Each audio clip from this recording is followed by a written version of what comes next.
Good day, everybody. Welcome back to another video. And today we're going to be looking at something that was recommended by somebody over in Discord, and that is the South African Ground Forces tech tree for War Thunder. And it's a proposal done by Pike Picker. I don't have the link to this person's page, but thank you if you do see this for contributing to this video. Now, we're going to just look very briefly on what is here, because it has been quite a hot topic of debate from the South African perspective, the player base, and from War Thunder's perspective about adding South Africa as an independent tech tree. And a lot of people have said, particularly YouTubers that are quite large, they've said, oh no, adding South Africa as an independent tech tree will overcluster the game, etc, etc. No, they don't have enough vehicles. No, they don't have this. No, they don't have that.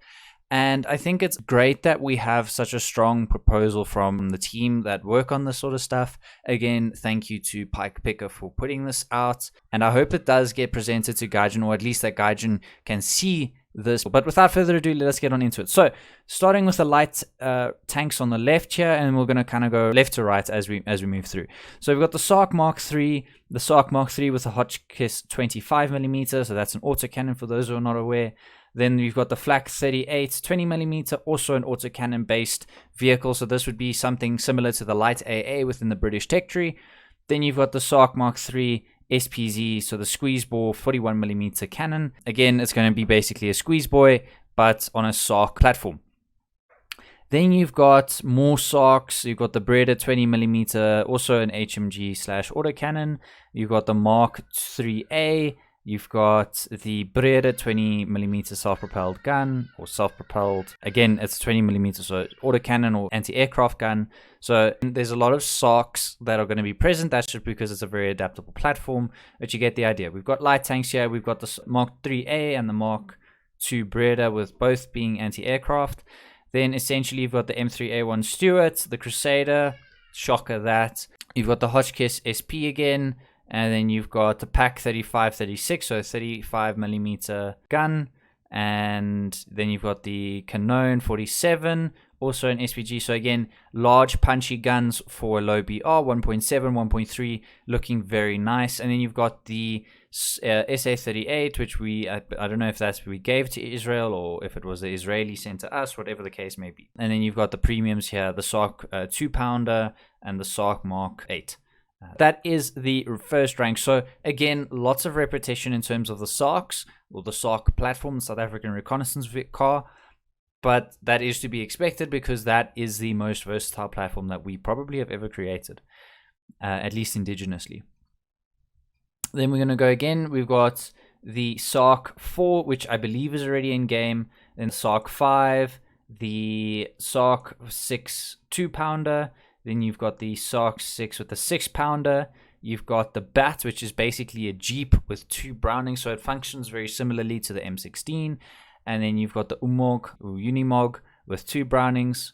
The Astafark, again, Astafark's already in game. The Sherman 1B is a slightly different Sherman. Sherman 3, again, both of these not too dissimilar from what we've already got in game, but again, sort of to be expected. The SARC 4 with the 3.7-inch gun, the Rothel command vehicle. This one just has a very small, it's essentially just a machine gun in the turret, so it's got very limited capability to fight, but it can fight if it needs to.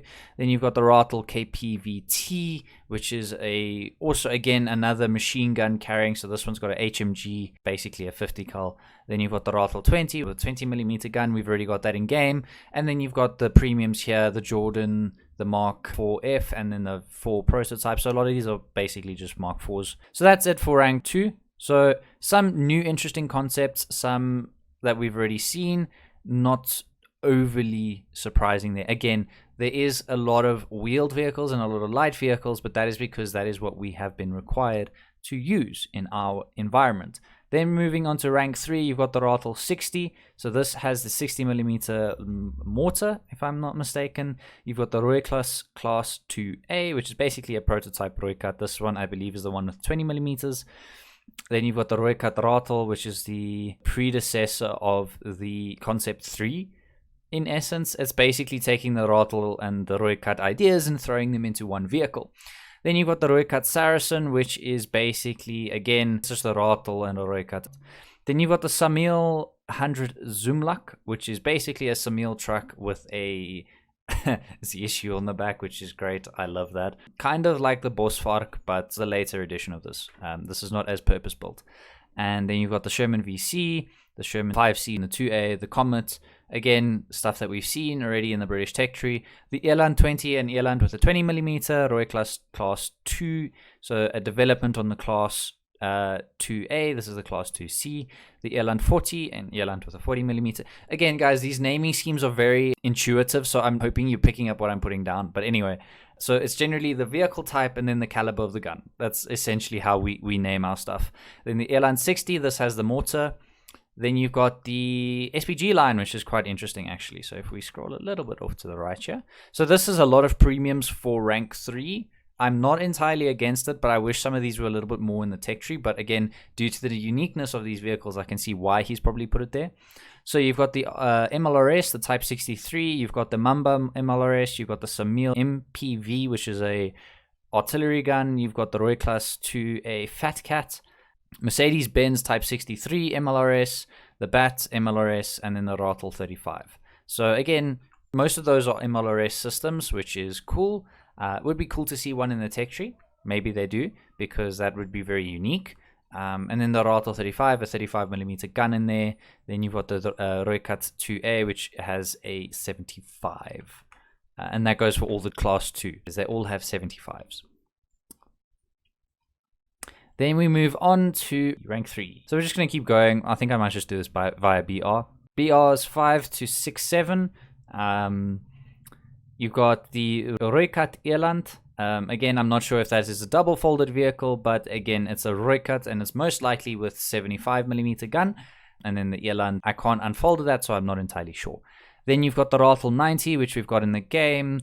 The Eland Mark II, which is not too different from the Eland that we've already got in the game. I think it might even be the same one. Then the Eland Mark V, again, similar platform, not too hectic. Ratel AA with the 23mm times 2 gun. And then you've got the Olifant and the Skokian. That is a mind-boggling word to say. I'm South African and I can't even... Skokian. I suppose is probably the best pronunciation of that. But it's basically, again, super modified Centurions. This is the step up from the Olifant Mark I, which was originally a Centurion Mark X. Then you've got the Casper Mark III M40 with a 40mm gun on the back. And then you've got a Yakel Mark 40, basically a Jeep with a 40mm recoilless rifle. I don't know what happened to me there, but we'll just roll with it. The Mamba Mark II M40 and the Ferret M40. So all of these have the M40 recoilless rifle, as you can see in these pictures here. And it's a pretty common weapon system, actually, for this period for the South African Armed Forces. Then you've got the Burbur, which is basically a small APC with a what looks to be a 40 or a 75. It might even be a 60mm gun on that. I'm not entirely sure. Then you've got the MC90, so again, recon vehicle with a 90mm on top, and then the Eland 90 SS11. So that's similar to the AMX13 SS11, this time on an Eland platform. So basically, it's got the SS11 missiles, ATGMs on it. Then we get to 7.0 through to 8.3, and this is where shit starts to get interesting. You've got the G6 and Rhino, and then the G6 Marksman. You've got the Eland Mark 7, the Roy Class 1, and this is where you start to get up to the bigger cannon, and then Class 2B is also again with the 75. Then you've got the Olifant 1A, then you've got our SPG line. So this is the G6 Rhino with the Marksman turret, and then this is the SPG 6. So the G645, G653, and then the Badger ICV, which is basically a Rooikat. So it's a very similar platform to the Boxer. So this platform here for the Badger is a very similar platform to the Boxer. It's a different design, though. It's made by a different company, and then it's got a light turret on top with the autocannon. So it would probably be quite functionally similar to the Vilkas that we've got in game, just at a slightly higher BR, I think. I'm not entirely sure what BR the Vilkas sits at. And then you've got your premiums, which is the Battalier FV2, and that is an SPAA. This is a missile SPAA, I believe. It's either that or it's an MLRS. I can't really see with the boxes. And then you've got the Semel, which again is just the Olifant, but really upgraded. And then the RG31 Ibulululu. and that is just basically a truck with an HMG on the back. Kind of just a meme vehicle, I think. Again, I can't really click on these vehicles to enlarge them. But I'm not familiar with that one, so I'm just going on best wishes here. So then you get to 8.3 through to 9.3. Then you've got Roycat 76, pretty much something we've got in game already, not overly different and overwhelming there.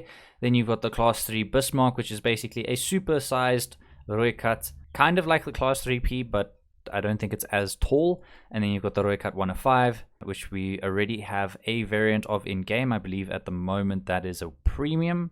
Then you've got the ZA35, which we've already got. Then you've got a T72 ZA35. So they took a T72 and they stuck a ZA35 turret on top and called it a day. Because, you know, South Africans, why the fuck not? Olifant Mark 1B through to Mark 1B Optimum, including the Mark 2.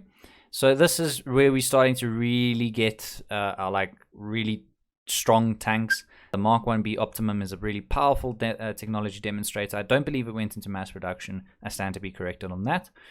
And then you've got the Mamba, Ingwe, and then you've got the Reva and the Rattle ZT3. These are our SPGs. These all have ZT3 missile systems loaded.